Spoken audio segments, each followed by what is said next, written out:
അങ്ങനെ ഇന്ന് വീണ്ടും ഒരു സർപ്രൈസ് ആയിട്ട് ഞാൻ പോവാണ്. ഞാൻ ഭാര്യ ഭർത്താവിന് സർപ്രൈസ് കൊടുത്തു, അച്ഛനമ്മയും മോൾക്ക് സർപ്രൈസ് കൊടുത്തു, ഒരു അനിയൻ ചേച്ചിക്കും ഭർത്താവിനും മോന് സർപ്രൈസ് കൊടുത്തു. ഇന്ന് ഞാൻ സർപ്രൈസ് കൊടുക്കാൻ പോകുന്ന ഒരു മോള് ഉമ്മച്ചിക്ക് വേണ്ടിയിട്ടാണ്. ആദ്യമായിട്ട് കേക്കിൽ ഞാൻ ഹാപ്പി ബർത്ത്ഡേ ഉമ്മച്ചി എന്ന് എഴുതിക്കൊണ്ടിരിക്കുകയാണ്. ഇന്ന് ഞാൻ പോകാൻ പോകുന്നത് ഹിസേസിലേക്കാണ്. ഹിസേസിലാണ് വീട്. ഹരിത എന്നാണ് പേര്. ഹരിതയാണ് എനിക്ക് മെസ്സേജ് അയച്ചിരിക്കുന്നത്. ഹരിതയുടെ ഉമ്മച്ചിക്കാണ് ഞാൻ സർപ്രൈസ് കൊടുക്കുന്നത്.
സർപ്രൈസ് ഉണ്ടെന്ന് പറഞ്ഞു ആളുണ്ട്.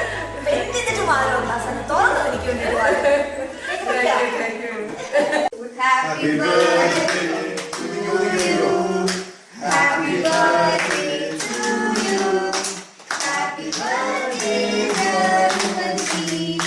Happy birthday to U.